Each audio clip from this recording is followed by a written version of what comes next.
Everyone. I can't see the people behind the screen, but don't worry, you can hear me. We're doing this so we don't have to mic ourselves, so the live stream people can hear us and see us. I'm Father Andy Pavlik, the pastor here at Our Lady of the Most Holy Rosary, and it's an honor to host this Dominican Ecclesial Institute event here with a dear, bright friend, Mark Wedig, Father Mark Wedig, who is here today to join us in a very special and I think interesting presentation on architecture in the church and the mendicant life. So on behalf of the whole community of Holy Rosary, I know we have some parishioners here. On behalf of the DEI board, Marie's going to speak and welcome you all in just a moment. And I think we have one more person that's good. Possibly if she... Oh, we might have one more person. Maybe we won't. But Mark and I go way back to my formation days, and we were trying to figure out last time we actually saw each other, which was 20 years ago, and neither of us has changed at all. Sorry, Jesus, I'm lying, yes. But it really is, I hope that, you know, as we start doing DEI events in different places, that this could be a home for some of the events that DEI will be hosting in the future. So without further ado, I'm going to pass it off to Marie Levy-Ryan, and she's going to say a few words, and then we're going to get going. Well, I am so delighted that we can gather once again, and we are so grateful that we are able to meet in this beautiful space. Holy Rosary is truly a beautiful church, and hopefully Father Mark can talk about its design a little bit and weave that into his talk. We are delighted that Father Mark was able to join us for his presentation on built-in evangelization. We want to remind you all that we will indeed be able to have a gala this year. It will be Sunday, April 24th at 2:30 at Hotel Albuquerque, our usual location. And we're really excited that we are able to gather again in a group and really celebrate the way we haven't been able to do for 2 years. It will be an extremely important and special celebration because we are honoring Father Graham Golden with a posthumous award, the Lumen Ecclesia Award posthumously, and we are also honoring all of the pastors of the churches in the greater Albuquerque area, and because they have, you know, held us up during these last 2 years. So we are really excited about that. Please keep that on your calendars. We are delighted to have Father Mark here, and we had hoped to have another friend who is actually the person who put us in contact with Father Mark, but there's been some miscommunication and she's not been able to be here as yet. She is on her way. So I'm going to say a few things about Father Mark. Father Mark is a Dominican, as we all know, and are so delighted to have Dominicans in our presence. Yay! He is president of Aquinas Institute. He does 2 other things which he told me and I have forgotten. I'm so sorry about that, but I know that he is a president. He taught for 25 years at Barry University, which is the Adrian Dominican Sisters, a university sponsored by the Adrian Dominicans. The focus of his talk is about architecture and in the colonial America. So with that, Father Mark.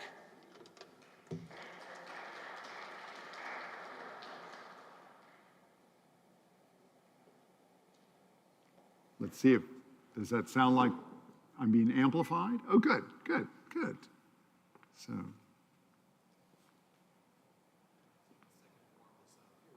Yeah, we're going to it's really difficult to talk about visual Christianity and not have some visuals. So that's important. So hopefully you'll have some things to see. Can you hear me? Am I projecting adequately enough? Good. Now I'm going to kind of start before I read you a paper. I do have a paper to read. I was telling Father Andy that I just got this paper published. So but I am going to give you a paper, hopefully with a lot of pictures. So if I'm boring you with my reading of this paper, maybe you can at least enjoy what I'm saying through the visuals here. So I am going to read a paper. But before I do that, I'm going to kind of start with a so what question and then kind of end with the so what. Now, what I'm going to talk to you about is the Dominican order, the order, of course, that I belong to, comes to the New World. Originally, we come in really 1502 to Hispaniola, but just a few years later, we are involved right after the Franciscans with really the next level of the expedition after the conquest of Mexico, which I'm referring to in this paper as Mesoamerica, because there is a very well-established civilization in Mesoamerica, and particularly the part of Mesoamerica that the Franciscans and the Dominicans and the Augustinians come to in mid-16th century. They're coming to Veracruz, to Mexico in 1526, and then establishing themselves, and they're very busy, okay, really establishing themselves. And what they're doing is they're building the early parts of what we call the colonial world. They're assembling the early colonial world. And you'd say, well, part of the so what of this, and we're going to be looking at the sort of the early building projects and sort of interpreting a little bit of what's going on in this very early period by looking at their building projects. And I'm going to show you the first 3 building projects that they're involved in. And we're going to interpret them a little bit. But we're going to start a little bit with this so what question. Well, why would this be of interest to any of us? Why did even I get interested in something like this? Again, my field is visual Christianity, so I'm always writing about and concentrating and researching on art and architecture, okay, on art and architecture and what I call visual Christianity. So it is my field, it's what I do. But you might say, well, why this subject? And what might it even have something to do with here in Albuquerque or in Mexico? Is because really these are the seeds of really what we call Hispanic Latino Catholicism, okay? This is the very roots. Matter of fact, I would contend, and many U.S. Hispanic theologians would contend, that you can't really understand Hispanic Latino experience unless you understand these origins, okay? Unless you understand really what's happening in this very early period, because these are the roots of Hispanic Latino spirituality.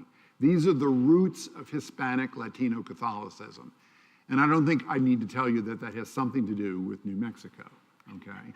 I hope it's pretty obvious that it has a lot to do with understanding something that happens here in relationship to the kind of Catholicism that's different than the Catholicism that really came directly from Europe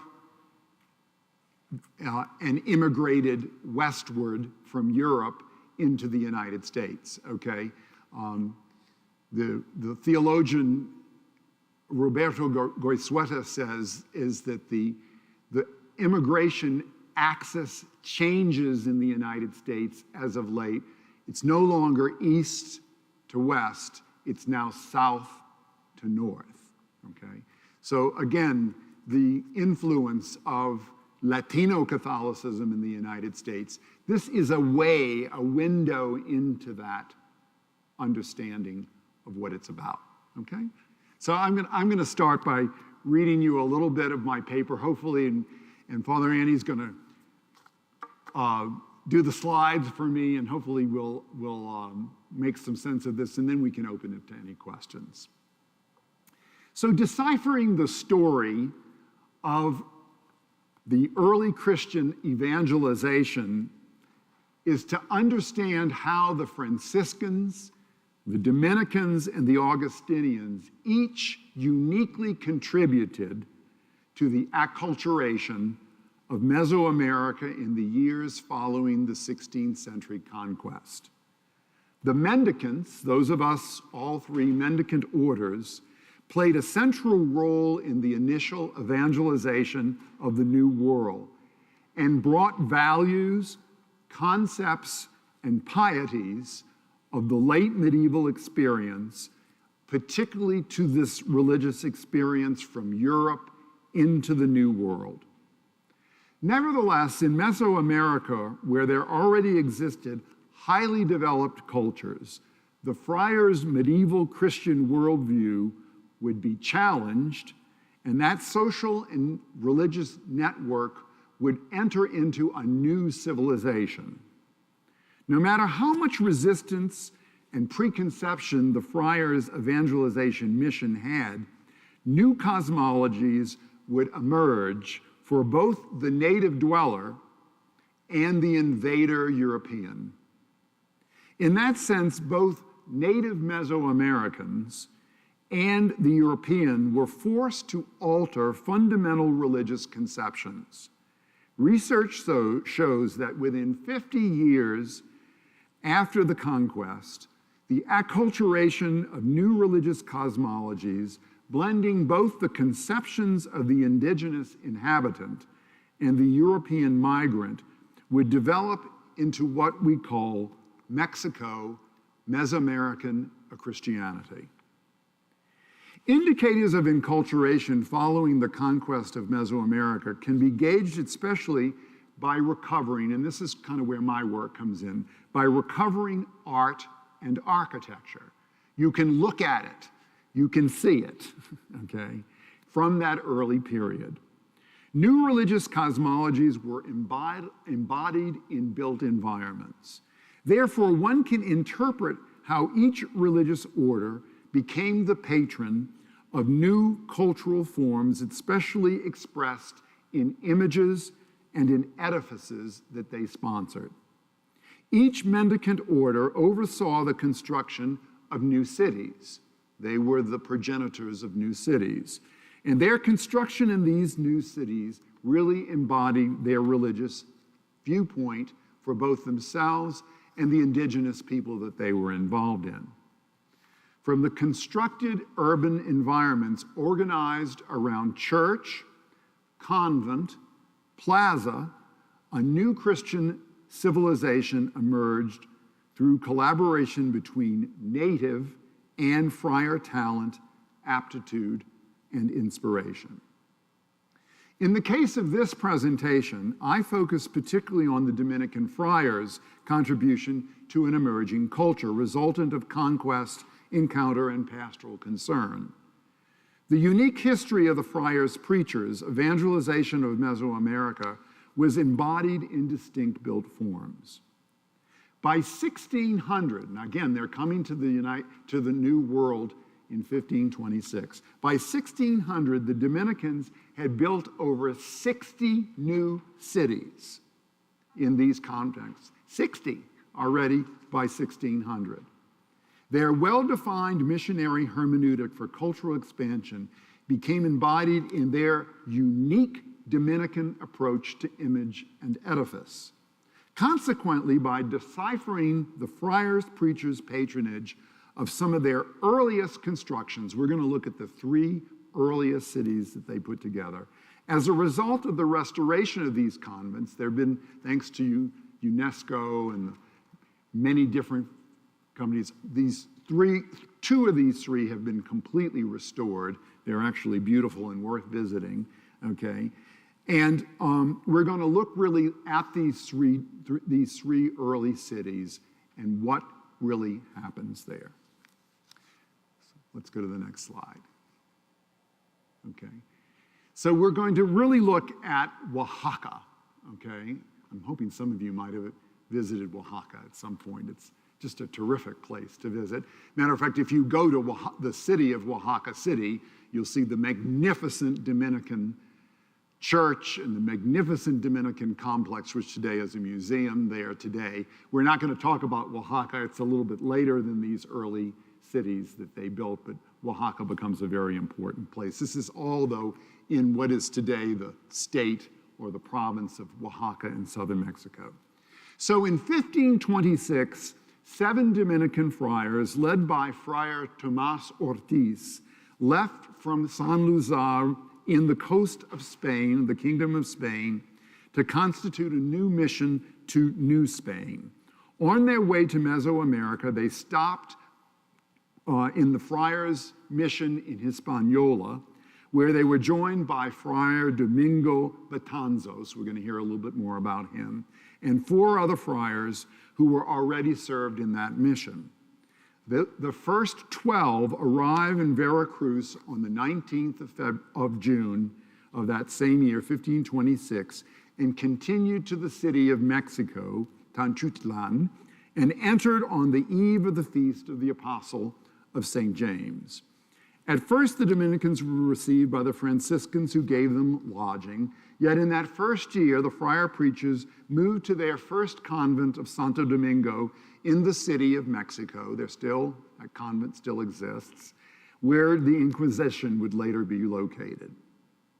The first years of missionary expansion for the Dominicans were very difficult, resulting in deaths, with some to return to Spain from illness.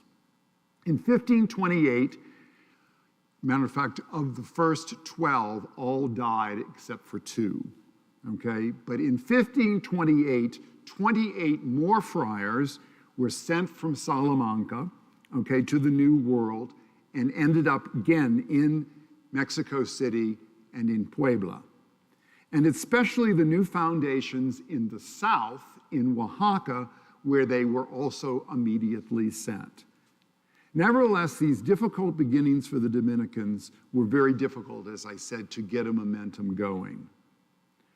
By August 24th, 1535, actually this is the year that the first province of the Dominicans is founded, Betanzos, who had come from Hispaniola, he survives, okay?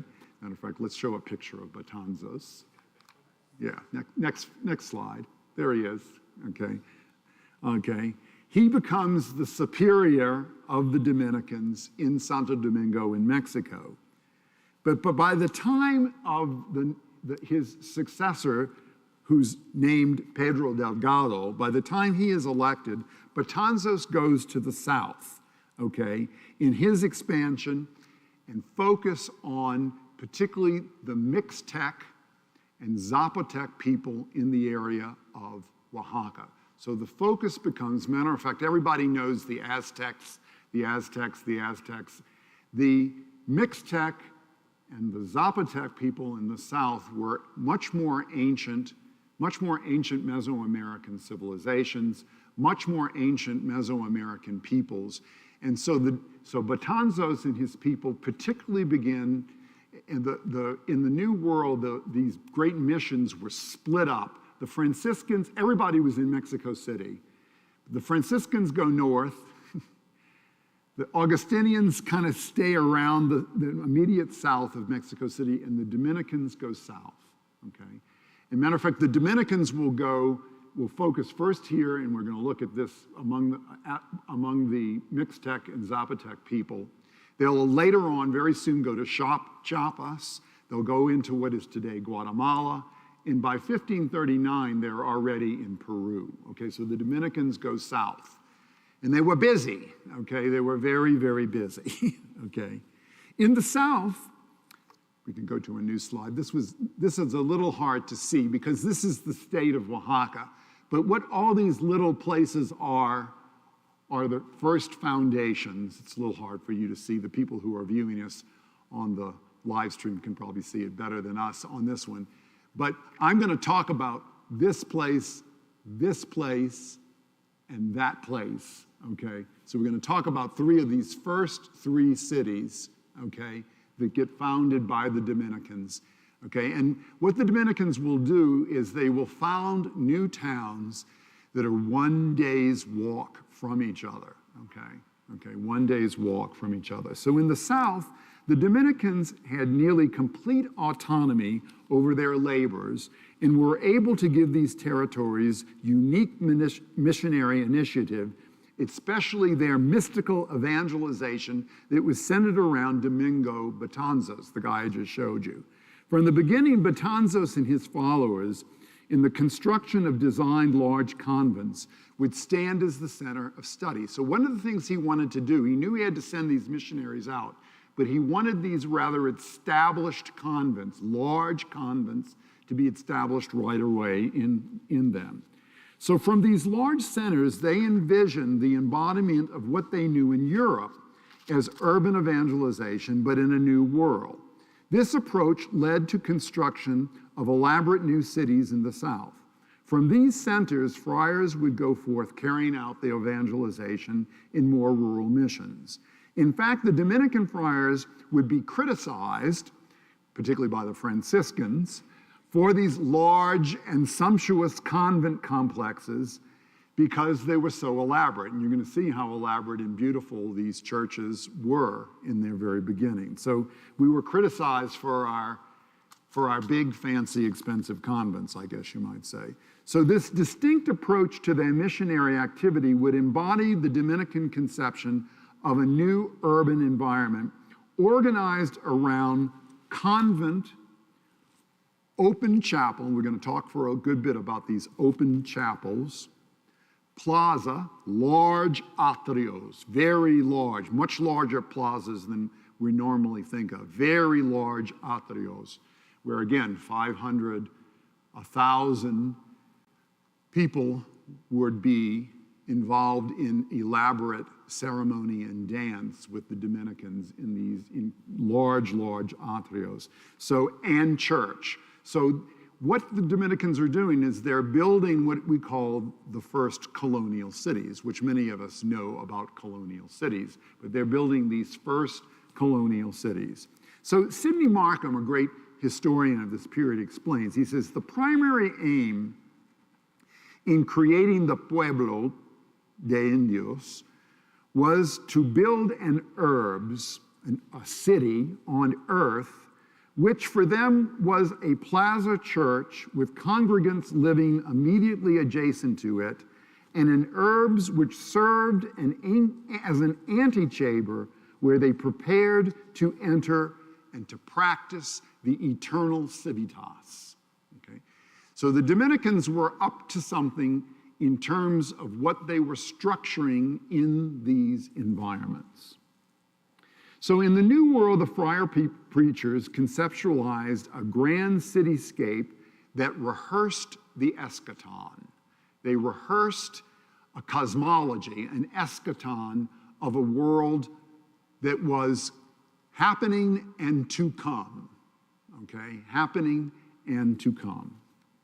So they go to these two civilizations, the Mixtecs. Matter of fact, everything we're going to look at today, the earliest ones are with the Mixtec civilization. It's kind of interesting. In one of these towns that I've spent a lot of time going to, I've become very good friends with a Dominican sister from this Mixtec town, and she has filled me in a lot on the Mixtec civilization. She speaks the Mixtec language still today and has done a lot of work on Mixtec codices, the ancient Mesoamerican codices from that period, early time. So among the Mixtec and Zapotec people, a distinctive Dominican art and architecture comes. Some of the most impressive churches of the Friar-Preachers featured a distinct architectural fusion of both indigenous and European characteristics, which can be seen in these first building projects. Among the Mixteca Alta, particular people who I'm going to show you these three towns, Tepezclulula, Coixtlahuaca, and Yanhuitlan, these first three major cities that they build. So Dominicans, friars, early collaboration among this, themselves with architects, but with the tribal guilds that they put together to build these magnificent places, and to create the art in these magnificent places was quite unique. So let's turn to the next slide. Okay, this is Tepezclulula. Okay, Tepezclulula. I've been here many times. I love this place. It's one of my favorite places to go.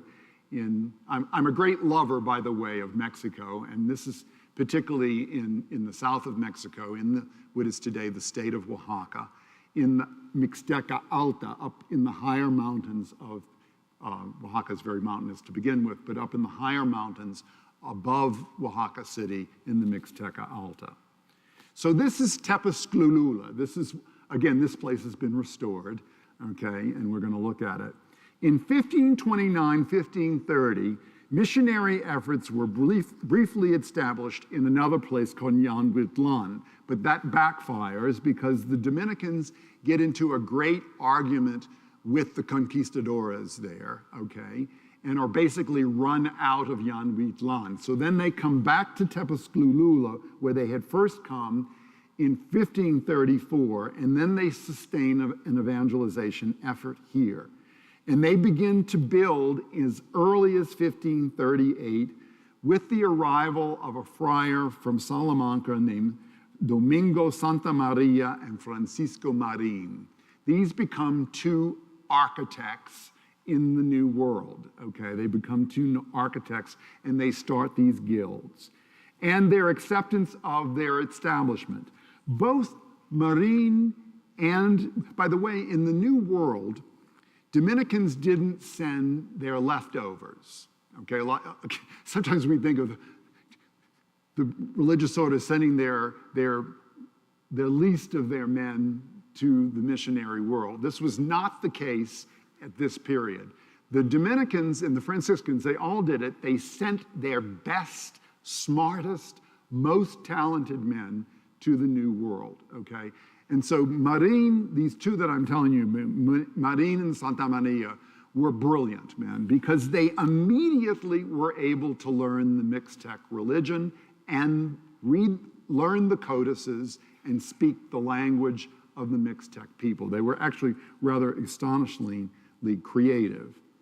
So a new breakthrough occurred among the Mixtec because of the uncanny abilities of both Santa Maria and Marin to learn the native languages of the people.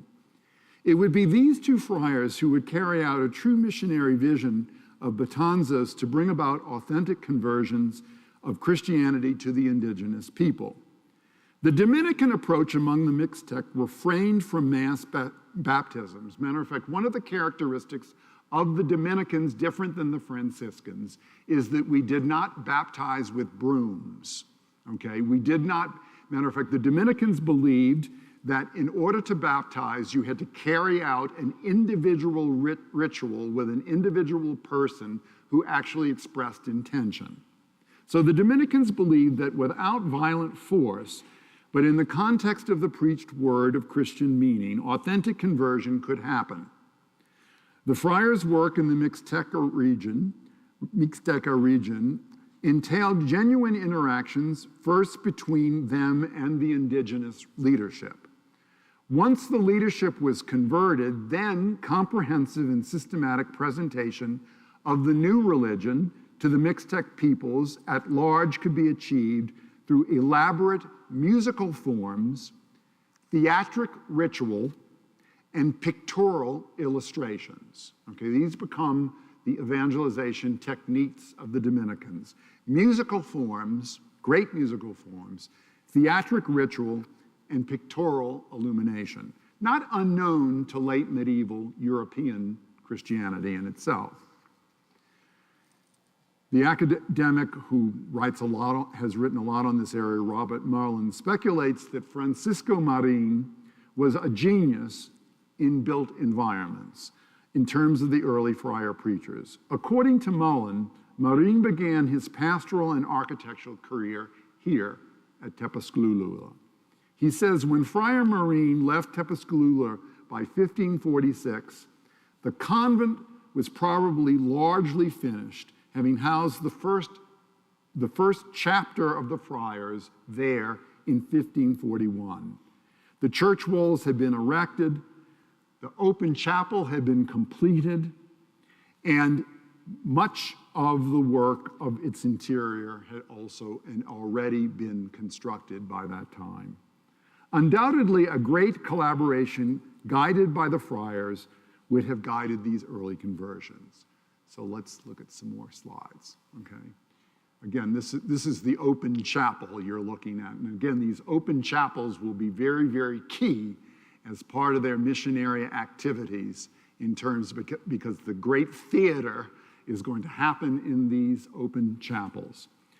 So the town plan for San Pedro y San Pablo, that was actually the name that the Dominicans gave to Tepezcalula, was designed by the Dominicans beginning, as I said, in the late 1530s, early 1540s, as a completely new urban complex. The original Mixtec town was about 1.5 miles away. The new township would be completed, absolutely completed, by 1570. The centerpiece of the city was constructed by a Dominican Convent complex composed of a church, flanked by a large open chapel. You can see the open chapel there to the north, and a substantial convent to the south, all facing an expansive, very large atrio, plaza, what they would call the atrio, constructed on a flat plain out in front of these things. The facade of the 3 built structures formed a continuous wall with the atrio extending westward. Why don't we have another slide? That's another picture of the open chapel there. So why don't we slide again? There you can get a little sense of the convent complex and some sense of that atrio. The atrio is about 4 times the size of what you're seeing. It's quite large, this very large walled open plaza. The rest of the urban gridiron plain extended off this flat plain onto a hilly terrain behind it that was predominantly situated, and built right in the middle of it was the house of the Cassica, okay, the chief of the tribe of the Mixteca people. And in this case, an unusual situation, this particular city, this tribe had a woman chief, a Cassica, okay, in this town, okay? We're gonna look in a minute at her house, okay? Because the friars build her house, okay, in direct response to this open chapel and this open plaza, okay? So we can go to a new slide. These are the ruins of the Cassicas' house. They've all been excavated. It's quite marvelous, okay? Her house, which looks right down over the open atrio and plaza, has a perfect view of the open chapel right before her, okay? So in Tepezcalula, evidence shows that the indigenous leadership participated in the process of urban planning, successfully transmitting important elements of their traditional culture into highly visual components of the new built environments. In the case of Tepezcalula, there was an unusual openness on the part of the Cacica Natural and her ruler family's interaction with the Dominicans in fostering a new urban construction. Particularly the position of the royal residence, her complex, the Casa de Cassica, in relationship to the remarkable open chapel and walled atrio, reveals the larger landscape of the urban plan. Why don't we show another picture of her house? Now again, these are ruins of her house, okay, but she had, an incredible large home overlooking this plaza, okay? Matter of fact, James Kirikoff, who spent his whole life studying Tepezcalula, says that certainly it's no accident that the most prestigious parcel of urban real estate was reserved for the ruler, and its prominent location overlooking the spectacular open chapel, precisely situated in direct axial alignment with its altar, okay? So she is viewing down on, matter of fact, why don't you show the next slide? That's her view, okay? That's her view from her house, okay? The open chapel and the walled atrio would have been the location of spectacular religious catechetical ceremony. From the mid-1550s up to the devastating epidemic, of course, lots of people get wiped out by 1580, there's a terrible epidemic. The Dominican Friars, with the collaboration of the local rulers, orchestrated spectacular dramatic performances instructive of new Christianity, fusing the sensibilities of the Mesoamerican people.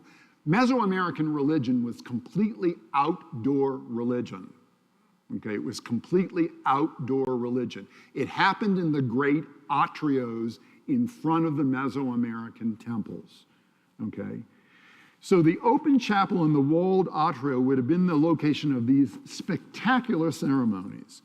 Louise Burkhart says, the friars soon found that preaching fire and brimstone got them nowhere, but it set its catechism to music, inviting the native peoples to sing and to dance and to put on Christian pageants with native actors in costumes. Suddenly the churchyard could not accommodate the crowd. Hundreds and thousands came to see. The church was being founded on exuberant pageantry, not abstract theology. The friars blended religious cosmologies. Mesoamerican cosmology had 13 levels. Okay, the Mixtec cosmology was on 13 levels. Of course, our cosmology, Christian cosmology, is not quite as, there's our life, heaven, maybe purgatory, hell, in terms of our cosmology. Their cosmology was much more elaborate, okay? But the friars, okay, purposely blended the cosmologies by fusing the fairly outward-directed religious mind of the native with the interior sacramental imagination of the European, therefore creating theatrics for evangelical and liturgical drama that bridged these two different worldviews.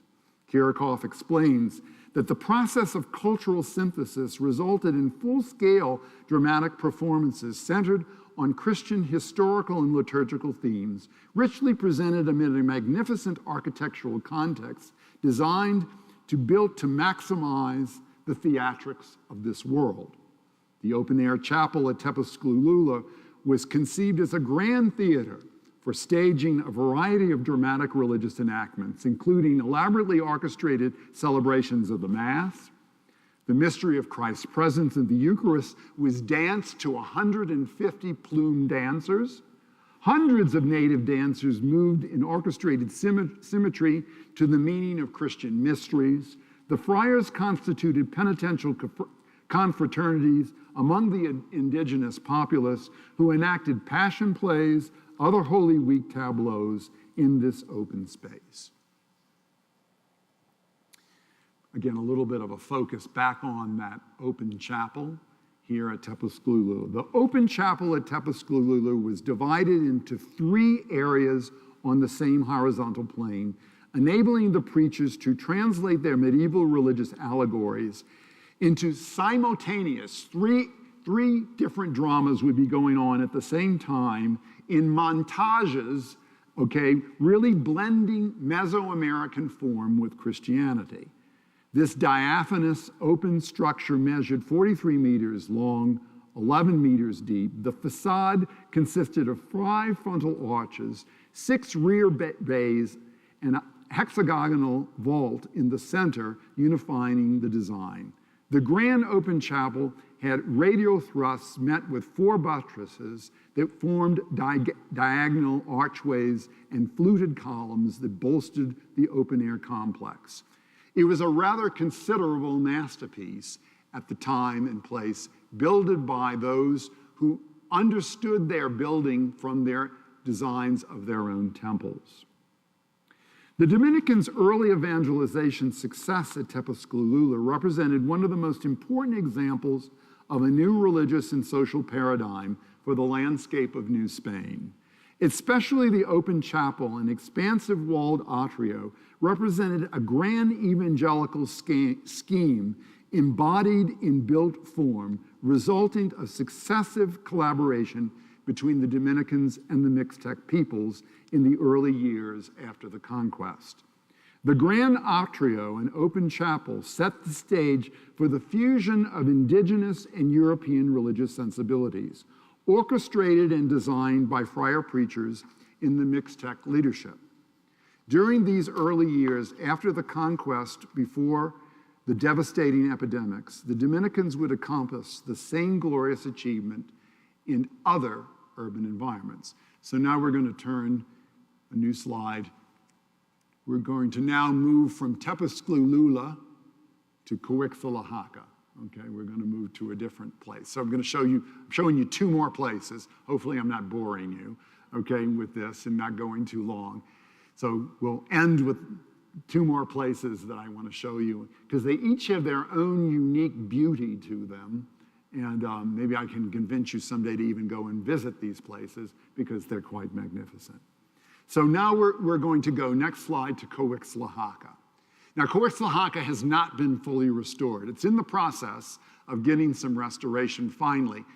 Tepezclulula has been restored. The last place we're going to go, Weekland, has been completely restored. This one has not. It's still in process. But it's kind of magnificent because it has some unique features to it.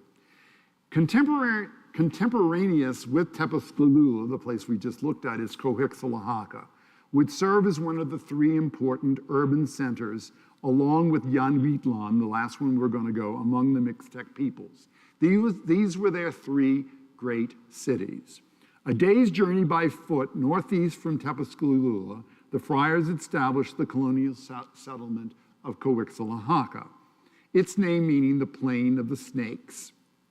Coixtlahuaca was a pre-Columbian Mesoamerican city-state in the Mixteca Alta and served as a dominant capital for multi-ethnic inhabitants of the region. It was unique because it was not just purely Mixteca Alta. It's a little dry here, and so I got to get a little water down my throat. So again, the friars constructed here in Coixtlahuaca an enormous church, a substantial convent, an expansive atrio, and again, another open chapel. You can see the open chapel. It hasn't been restored at all, actually. It's in the process now. If you go today, you can see they're doing work on this open chapel in Coixtlahuaca. In the case of Coixtlahuaca, the construction emphasis included a significant open chapel and a substantial convent, but the unique construction, particularly of the church itself, and I'm going to talk a little bit about that with you, had something very unique in terms of the design that was achieved here that wasn't in Tepezclulula. Okay, there is a success with the vaulted ceiling that you're going to see even more beautiful in Weekland that is success. And now you have to realize they built these churches, they probably fell down a couple of times before they were able to get them to completely master the construction of these vaults and these ceilings. Mullen speculates that Francisco Marin, one of those Dominicans I told you about, he gets himself over here to Coixtlahuaca and executes the open-air chapel first with its central arch and four sides, vestry designated by a place for a choir. Whether or not attributed to Marin as architect, this open chapel predates the elaborately constructed second open chapel at Tepezclulula. The one you were seeing that we were just seeing was the second one that didn't come back until after they had finished this one. So they go back and reconstruct the more elaborate open chapel right after this one.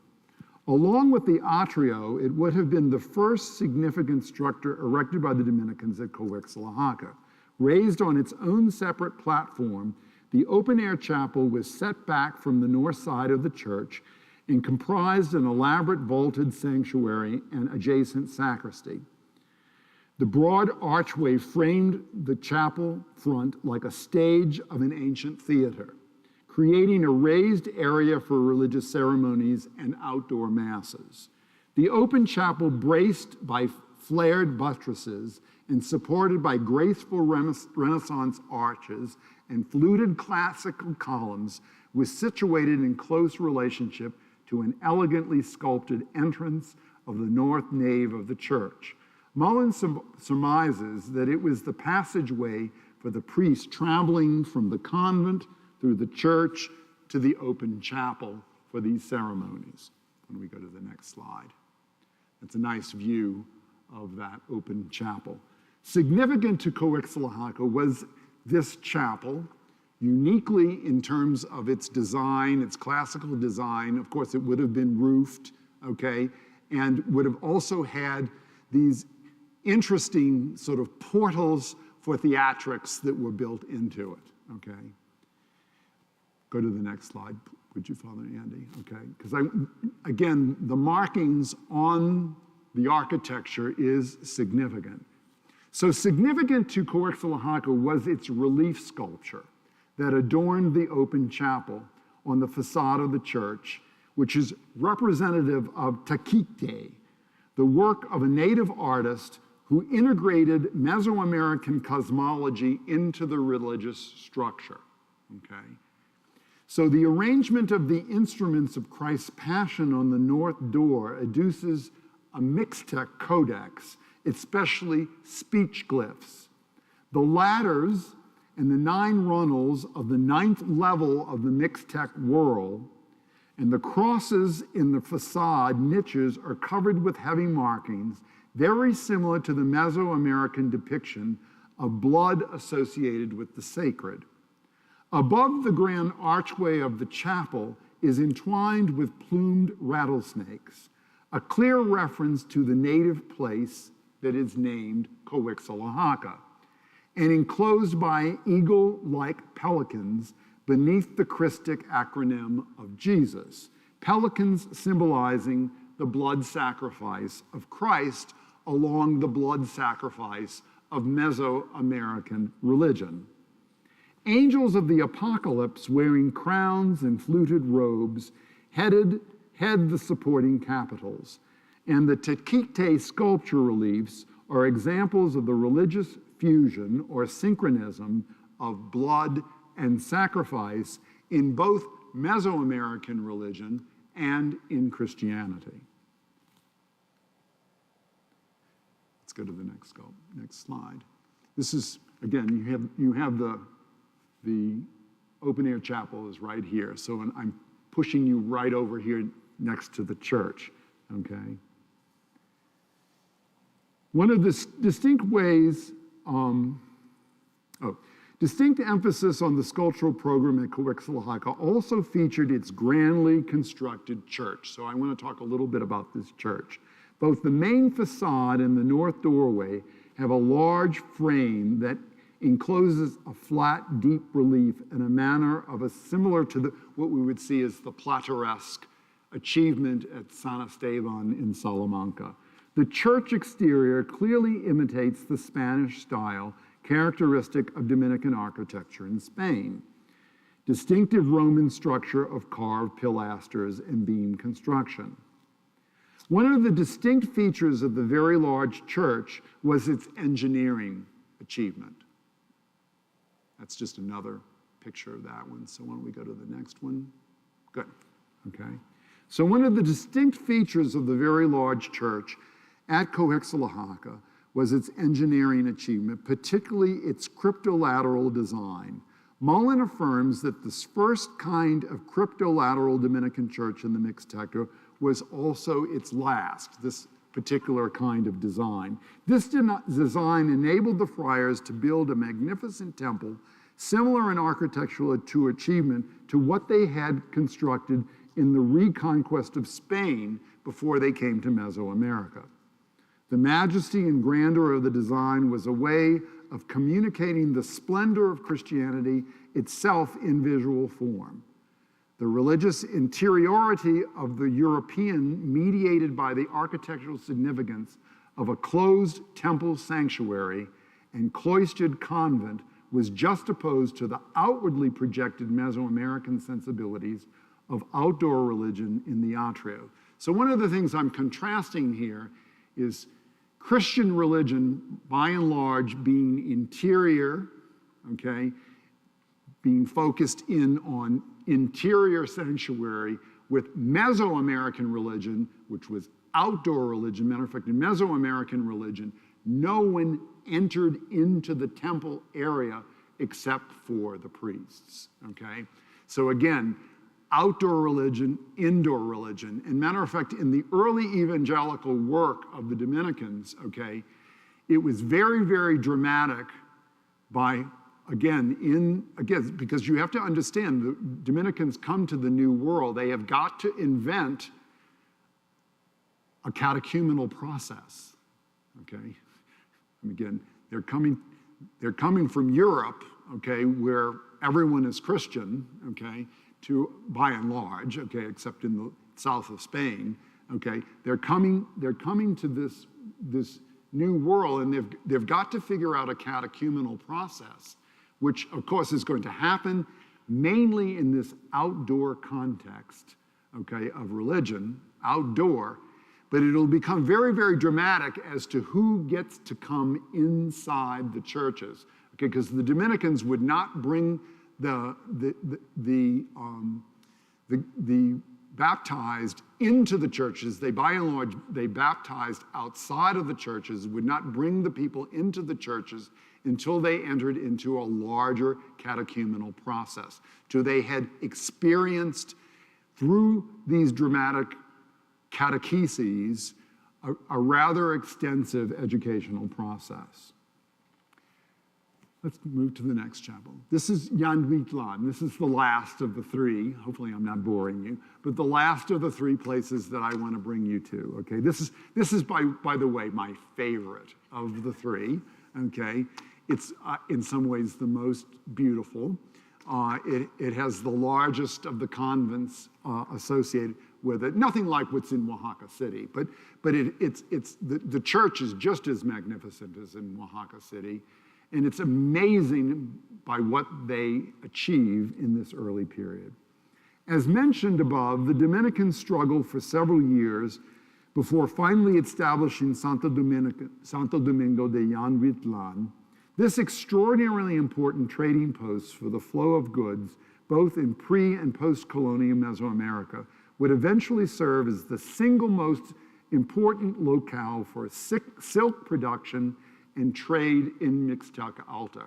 And remember, these places are very important in the colonial world because the trading that goes back to Europe from these places, particularly the producing of ink, dye, silk, many things that were extremely important in that trading that's going back to the New World. Weekland's economic prosperity in the early colonial period would be significant to the Friars' building projects. After starts and stops in their missionary efforts, the Friars' last and final acceptance of the urban establishment occurred here in Weekland in 1548, the same year that the Dominicans had accepted Coahuila and returned to Weekland after restoring their conflicts with the conquistadores. Santo Domingo of Weekland was one of the most impressive convent complexes in all of colonial Mexico, and can be likened architecturally in significance in New Spain to the way that Chartres Cathedral transformed the medieval Gothic landscape of France. And in fact, I liken it to that. The triumph of the architecture in the New World represented a powerful alliance of the Mixtec leaders who were extremely proud of these achievements with the Dominican Friars and Spanish authorities, embodying a formidable symbolic and political religious alliance in built form in a new hegemonic power of Weekland. Now again, these city-states all are competing for their own political and social hegemony in this time. Alicia Franzani, she's a very famous Italian art historian, speculates that the influence and assistance of the great Extremadura's architect Francisco Becerra, who was working in Spain, had come to the New World in collaboration with Miguel de Concha in the overall architectural design of the concept of Weekland. Becerra participated in the architectural inspiration of key Dominican church complexes in Mexico before he moved to Peru in 1580 to assist the Dominicans in their building projects there. The combined efforts of European and indigenous design and artistry resulted in one of the most magnificent convent complexes in all of Mesoamerica. Emerging from the arid landscape of southern Mexico, the resplendent complex would mark the region's cultural and religious importance for many years to come. By 1550, the magnificent, imposing urban construction of San Domingo de Weekland was underway. On March 15th of that same year, the Viceroy issued an order to divide money and ornaments that had been produced by the Spanish crown to the Dominican Friars Superior Domingo Pedanzos to seedbed this construction. There was always a lot of tension, by the way, between the Dominicans and the conquistadores, because the Dominicans were very much aligned with the Vatican, okay, and the conquistadores were really more aligned with a different local set of ecclesiastical authorities. The building of the convent complex and related residence of the indigenous hierarchy and the overall city schema would have been accelerated and indicated by evidence of the enormous labor pool of over 600 local workers rallied for its erection and multiple sources of wealth. The Dominicans would have established Weekland by the mid-century. The monumental convent complex, capable of accommodating up to 30 friars, let's look at the convent. That's, again, Tepezcatlipoca, Coixtlahuaca, Weekland, just to give you an idea of where we are, okay? Okay, why don't we go to the next slide? It'll give us a better, you can see the church, and then this is the convent complex next to it, okay? So why don't we go to the next slide? I think we'll see a better one. Yeah, good. You can see the whole complex that way and how magnificent it is. The monumental convent complex, capable of accommodating up to 30 friars, must have been built very close to completion by 1558, when there was a whole Dominican chapter for the province of Santiago here, when it hosted its regional chapter. The two-storied cloister residence housed a large chapter room, library, refectory, elaborate kitchen, 30 cells, and extensive toilet facilities with sophisticated plumbing, indoor plumbing, achieved by the Dominicans. Now, this doesn't sound like much to us, but there was no such thing in Europe. It did not exist, okay? Through an elaborate indoor plumbing reality. There were aqueducts and pressured plumbing in these buildings. Mullen writes about the Dominican canonical acceptance of the complex, itself quoting the friars' legislative records during a period of this great architectural expansion. Weekland's name appears in 9 successive actas, coinciding with the period of its major building and expansion, which made it the largest Dominican house among the Mixteca and the handsomest 16th century church in Oaxaca of its time. Although the friars in charge of it were given titular distinction as a prior, as early as 1558, Weekland was not officially raised to a priory until 1561. After 1561, there would have been up to 10 friars regularly in residence at this convent complex, with, again, friars going out on day-long missionary efforts, establishing new cities, new missionary outposts. Again, you have to understand there were, by 1600, they had built 60 of these cities, okay? 60 of these cities. Let's look at the church. That's a nice view of the convent, of the cloister of the convent. Again, you can get another idea of the convent in relationship to the church. Good, let's look at the inside. The single nave church without transepts achieved an ideal architectural classicism or Renaissance style for New Spain and Weekland. a design signature of the early Dominican-built environments in the New World. This same classical motif was also part of an ideal characteristic of the church building at Coixtlahuaca that we just saw. Constructed high on a platform over a Mesoamerican indigenous religious site, the temple, this church, was constructed out of masonry, and its church ceiling and cloister achieved, again, new architectural achievements. Two unique features of the temple design included the round apse and the pierced buttresses along the side of the 45 feet long, 20 feet thick walls, which reinforced the buttress towers of the church front. So let's look at another. You can get a sense of the achievement of these buildings. I'm going to come back to these retablos, by the way, okay? Because this is kind of how I end this discussion, is to kind of focus a little bit on these retablos. The western facade, which constituted the main entrance of the church, was placed on top of steep stairs leading to the former indigenous religious platform. Matter of fact, why don't you go back a couple of slides, Innie? Sorry to do that to you. But I want to give you a sense of the steep, yeah, good, that's what I wanted, okay. The western facade, which constituted the main entrance to the church, was placed on the top of steep stairs leading to a former religious indigenous platform site.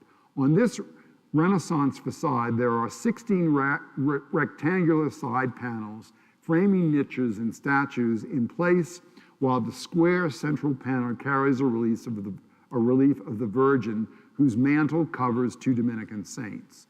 The round arch doorway is reached by 6 steps. Excavations of Santo Domingo Yan Weekland in 1975, following an earthquake that damaged it, revealed that the current western facade of the church is a second one. Even the towers are covered by an additional layer of masonry. Revealed under the facade was a more authentic indigenous Mesoamerican relief sculpture over the whole front of the church. Somehow they had come back and put a more, I guess, orthodox relief in terms of the front, okay? The large atrio positioned on an open-air plane of ground to the north of the chapel. Matter of fact, the atrio is over here. You see these flying buttresses. And the atrio of this church, interestingly enough, is an enormous atrio, faces the north side of the church. The church, interestingly enough, in the middle of the nave, has a big, huge open doorway, okay, which would allow the kind of catechetical theatrics to occur that they would have been carrying out in terms of that. So the large atrio positioned on an open plane of ground to the north of the church included its own portal, specifically designed for ceremonial interaction with the atrio itself. The absence of an open-air chapel, there is no open-air chapel here at Yan Weekland, has led historians to speculate that the north side of the portal, where this side entrance is, would have been originally porched in terms of a kind of theatrical open-air relief place. Both the main facade and the north doorway have large frames that enclose flat, deep reliefs in a manner similar to Coixtlahuaca, featuring the plateresque design imitative of San Esteban in Salamanca. Okay, why don't we go a little bit forward. Sorry to do that. Keep going, keep going, keep going, keep going. Yeah. Perhaps one of the most striking features of the church is the masterfully crafted artisando ceiling on the underside of the church loft. This ceiling of dark cedar exemplifies the influence of Islamic art on Spanish architectural models. In addition, inside the church is another marvelous characteristic of the church, a carved stone baptismal font that demonstrates the fusion of Christian and indigenous symbolization, whereby the bowl of the font is decorated with leaves and conventional Dominican rosettes, but the 4 stone legs of this baptismal font, okay, are four plumed serpents of the Mesoamerican religion. Okay, so these four plumed serpents are holding up the baptismal font. Okay, the latter representing the main god of the Mesoamerican religion. The baptismal font at Weekland is one of the most important because of its regular representative of how the friars overlaid the Mesoamerican and the Christian religions together. When we go to the next one, I want to finish this. How are we doing on time? Doing all right? Okay, we're coming to the end. Okay, so I want to finish this talk by talking about these beautiful retablos. Okay, that are again characteristic, particularly in Mesoamerica, in this Mesoamerican colonial world. They're featured, again, the Dominicans become great patrons of these retablos. Okay, the restored one in Oaxaca City is just spectacular and magnificent, though I'm prejudiced because I like the one here in Weekland because I'm so prejudiced about this particular church. The construction and transmutation of the Spanish retablo. The retablo is something that's invented in Spain in the early, but the construction and the transmutation, the change of this, of the Spanish retablo in the early evangelization of Mesoamerica became a particular way that the Dominicans forged new roads into the imaginations of the indigenous peoples in New Spain. Again, James Carrickhoff, this guy that I rely upon a whole, explains how the retablo became a new instrument of evangelization. European sacred art was the instrument of transformation of the indigenous sacramental imagination from perception based upon pre-Columbian religion and mythological symbol systems to a visualization of spiritual life in Christian terms. Music and visual arts had long featured predominantly in pre-Columbian religious observances, but the coming of the Catholic Christianity's altarpieces in Spanish tradition, known as retablos, became the new focus of religious instruction, contemplation, and devotion. These spectacular shimmering retablos filled an apse or open chapel. These would have also been in open chapels, by the way, with a towering edifice of golden columns, paintings representing didactic narrative pictorials of scripture themes. These were interlaced with niches which had sculptural evocation of the company of heaven, looked over the gathering congregation of the faithful as they experience the miraculous context with the divine in the regular celebrations of the Eucharist. A new religious acculturation became manifest through these new achievements in a magnificent visual culture. The Dominicans established the patronage of the Sevillan painter Andreas de Concha, I mentioned him before, for their churches in Tepoztlán, Oaxaca, and now here in Weekland, and then later in other churches in southern Mexico. Concha was one of the most important European artists to work in New Spain, with Simone Perrins, a Flemish sculptor and artist, worked simultaneously on the retablos of all three of these urban complexes that we've talked about today. The magnificent retablos remain some of the most outstanding examples of European mastery under the collective patronage of friars and native workshops that they had created in the New World. Like Tepoztlán, the participation and cooperation of the local cacique, the local chiefs, and the administrative link to the Spanish themselves through these artistic forms was part of this new creation. Why don't we have a new look there? Again, just to get a sense. These retablos, by the way, have all been, in these churches, have been also restored. For over 10 years, André de Concha and Simone Perrins would have worked to complete these structures in these three cities, which exhibited a great artistic versatility in their creators and in their painters, their sculptors, their architecture and design. Each retablo located in the apse became the main altar area of the great temples housed a grand tableau of lifelike santos, saints, paintings intermixed to organize the setting religiously. By the way, in these retablos, and it still happens, of course, here in Weekland, during, of course, the great festivals, the santos are taken down out of the altar and processed through the villages and towns. The retablos of each systematized with the mysteries of the Christian faith, presenting the onlooker with the cosmologies that the friars preached.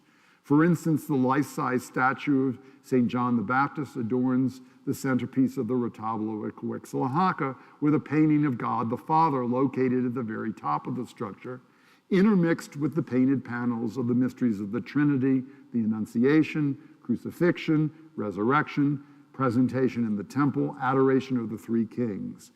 Of the 14 painted panels, 11 are attributed here in Weekland to Andreas, to Concha. Occupying the outer compartments of the three lower piers, painted panels illustrated the single significant episodes of the life of Christ. Lifelike santos of Santo Domingo, of St. Dominic, of St. Thomas Aquinas, preached the mysteries from which the retablo structure looking heavenward. Other santos also occupied them. Simon Perez, the Flemish sculptor, likely carved several of these three-dimensional artworks. By 1579, Andreas de Concha was likely finishing this retablo that adorns the main altar here at Weekland. This impressive retablo, built in front of the apse, is similar in design and size to the one at Coixtlahuaca. The retablo is arranged like a folding screen with 7 vertical sections, giving horizontal tiers and a crest. The main altarpiece at Weekland was the first work by Andreas de Concha, this Sevillian artist.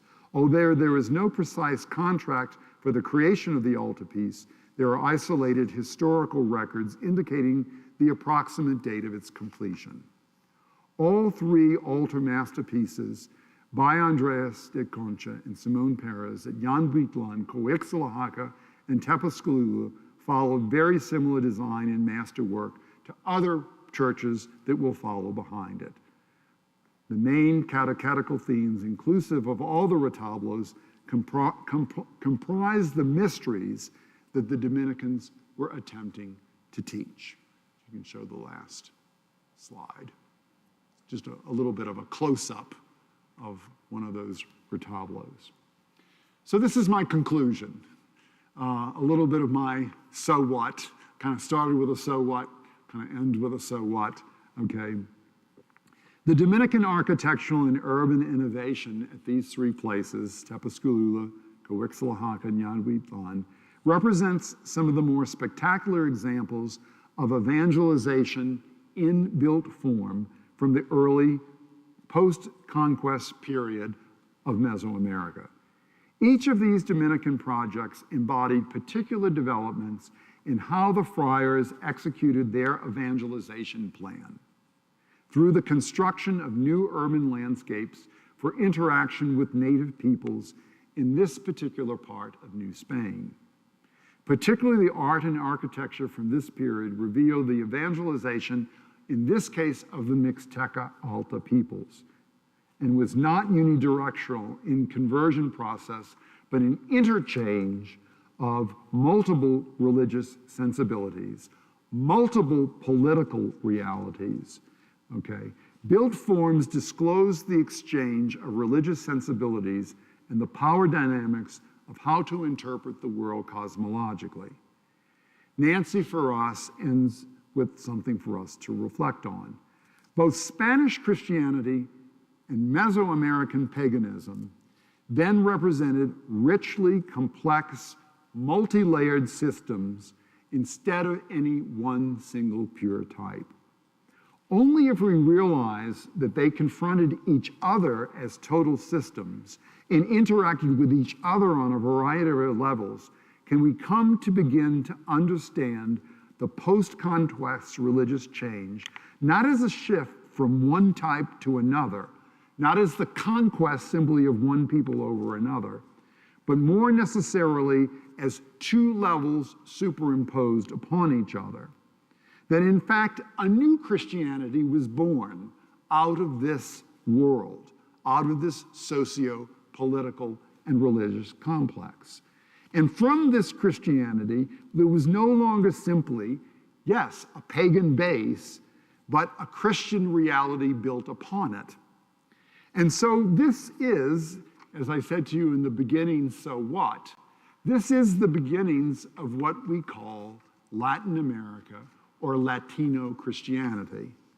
Part of my contention is, and again, I've tried to spend a good bit of my life, because I spent almost 28 years in Miami, really trying to understand in many ways, because again, Miami represents this great gateway city to Latin America, of trying to understand really some of the demographic shifts that have occurred and are occurring in the United States, particularly the Hispanicization of the United States throughout the United States, to understand that this Christianity, okay, is different than the Christianity that would have been imported by our Irish and German and Polish and Italian immigrant families. This Christianity represents something different and something, I contend, worth trying to understand. That's it.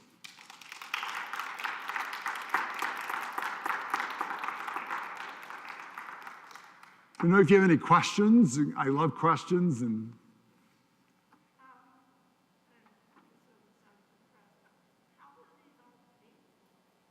The restorations or the original ones? How do they pay for the original ones, and how are they paying for the restorations? yeah, well, the restorations are a different story. The restorations are international companies that are UNESCO, many international companies that have come in and believe that these ancient sites are worthy of saving and establishing. They're paid for from the beginning because these ancient Mesoamerican cities were rich, okay? And the imports back to the New World were enormous moneymakers for these ancient cities. So again, the money exchange was rather impressive in terms of what was happening in terms of the resources. So again, and many of these Mesoamerican cities had 40 and 50,000 people living in them, okay? So they were enormous cities. When you think of the size of late medieval cities, they were so much larger than late medieval cities. So again, there was the workforce. As I said, 600 people were working alone on that church in Weekland. Now, not everything about this is hunky-dory and dandy. Don't get me wrong. I'm not in any way trying to present that this wasn't also, that there are many things about this that are, that are part of the dark, you might say, history of Latin America as well. It's too simplistic to say that Christianity comes in and conquers people, and if one side had been preserved and another side didn't occur. If you can't understand this world, you really can't understand what the people of Latin America are, okay, in many ways.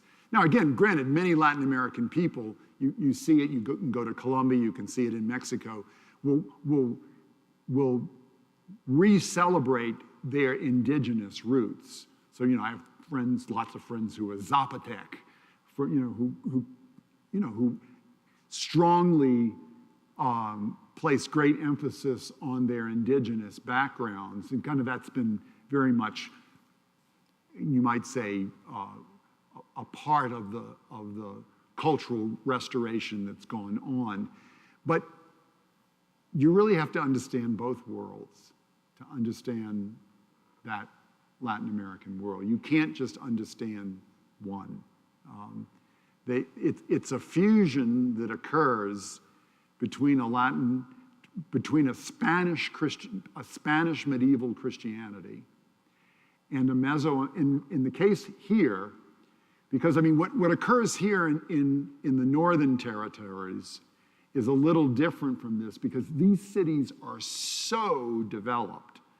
Again, they have elaborately written religions, written histories and codices, an elaborately exemplified religion. I mean, it's extremely, extremely developed. So it's a slightly different context than would have happened out in the northern territories, northern Mexico, what is here today in New Mexico.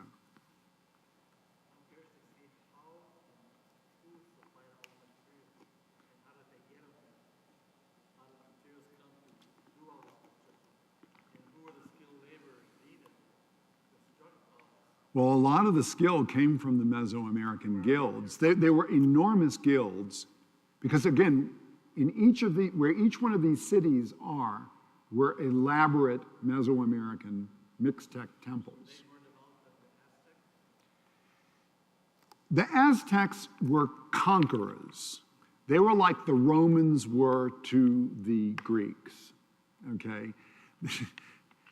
The Zapotec, the Mixtec people had the civilization, the religion, the language, in some ways the sophistication. The Aztecs were conquerors. They conquered all these people, okay? Matter of fact, part of the success among the Zapotec and the Mixtec people, because they hated the Aztecs.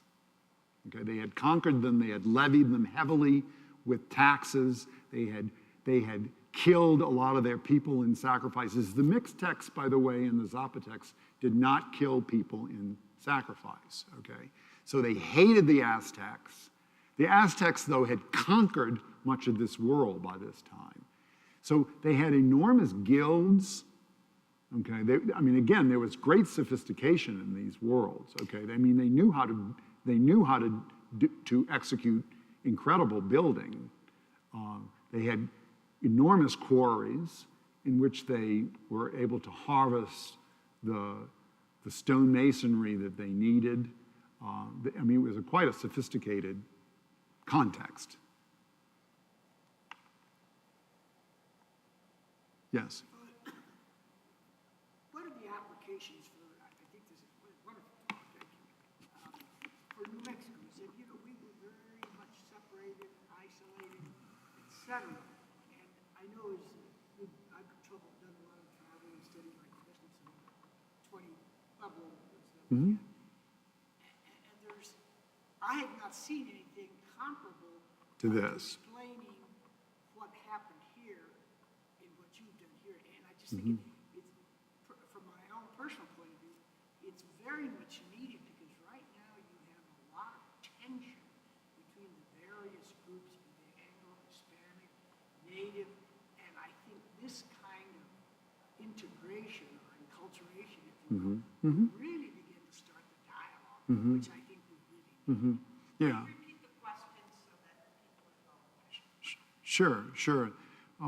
Alfonso's question really is he's looking at some of the similarities between what goes on here and say which would have been in the eyes of these Mesoamerican people, the northern territories. Now to be honest with you, these peoples looked at the northern territories as, they looked at them as the country bumpkins. They thought that this was the nomadic, violent peoples, they would have said, who lived in the north, okay? So again, they were quite negative about the people in the north, because much of the people of the north they saw as different than they in terms of their sensibilities, their religion, and again, it had to do with the fact that the northern territories were much more spread out. They were much more, the peoples and the tribes were more nomadic. And in truthfulness, there was greater violence in the Northern Territories, okay? But at the same time, are there similarities? Yes. And part of what I'm saying is that there probably wasn't the level of fusion that occurs in the Northern Territories as there was in this world. These worlds were very systematically enculturated and fused in terms of sensibilities. That's not to say, though, that what happens in the Northern Territories, what happens, and again, the Northern Territories were all Franciscan. This was all Franciscan, okay? As I said, they split up the territories. We went south, the Dominicans went south, the Franciscans went north, okay? So all up into California, all the way, the Franciscans go north, okay? And so, again, and some of it had to do with Franciscans versus Dominicans, and I don't want to overly say this, but it did. It had to do with the differences of the religious sensibilities. And so the kind of Christianity that really is founded in the North is very much founded around, in some ways, the Franciscan sensibilities.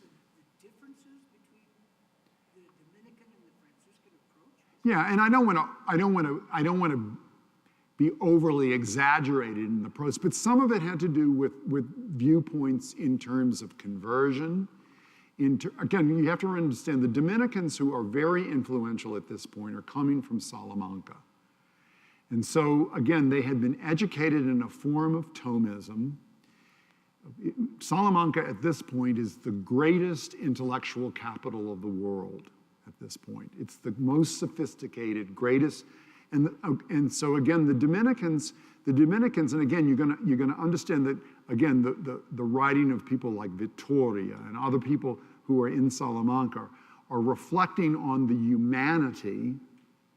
humanity of the indigenous people. Because, again, part of the great drama at this time was, were the indigenous people fully human? Did they have souls? Okay? And, of course, the Dominicans defend that they do and are, okay? You'll see this in Bartolomé de las Casas. You see this in the philosophies of the Dominicans in the New World. So these are some of the differences that are occurring among, and I don't want to downplay, I don't want to make it seem like, well, the Dominicans were not imperialistic in any of this or anything. I mean, one of the characteristics of the Dominicans, and maybe this isn't all good, was the kind of sumptuous. The Dominicans got in. I mean, it's like in China.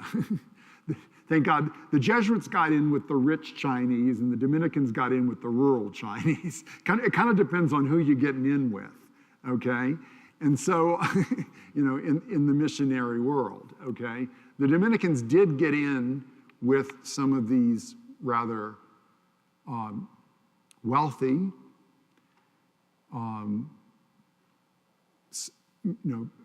Mesoamerican religious and political landscape that was quite sophisticated. It'll be a little different, you know, by the now what happens down in Chiapas and in Guatemala is a little, with the Mayan peoples, is a little bit different, and then it becomes even more different, of course, in Peru, okay? Because again, these civilizations are different, okay? The Inca, for instance, do not have a written language, whereas these people had a very sophisticated written language. Yes?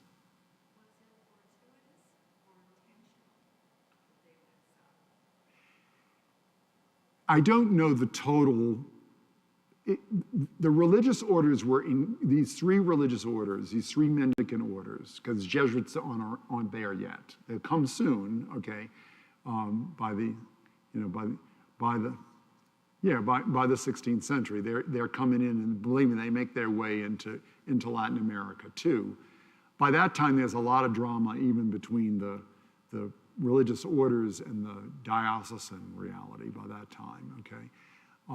Nevertheless, how intentional was all of this among the Dominicans?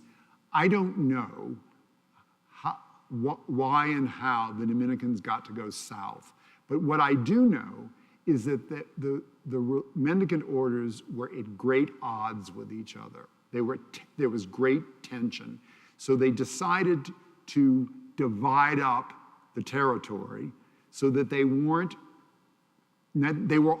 all wanted a piece of Mexico City, you know, of Tenochtitlan. Because that was where the great Aztec Empire existed, where the power brokers were, okay, of that world at that time. So everybody wanted a piece of Mexico City.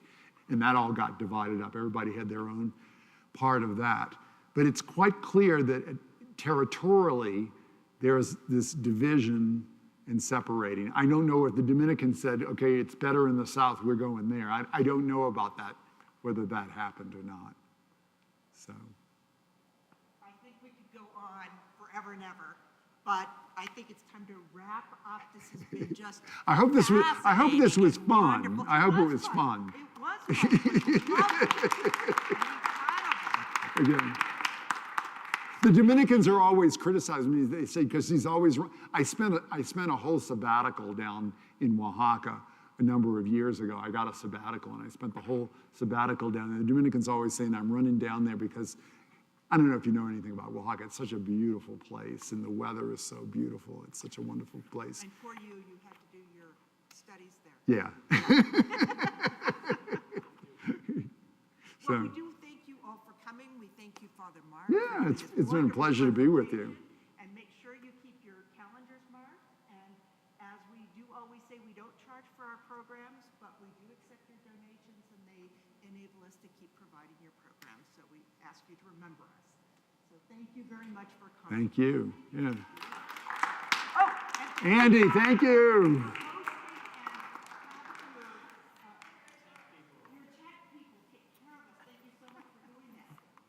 Yeah, the tech people did a great job. Father Andy provided a great place for us, so thank you so much. Yeah. Thank you.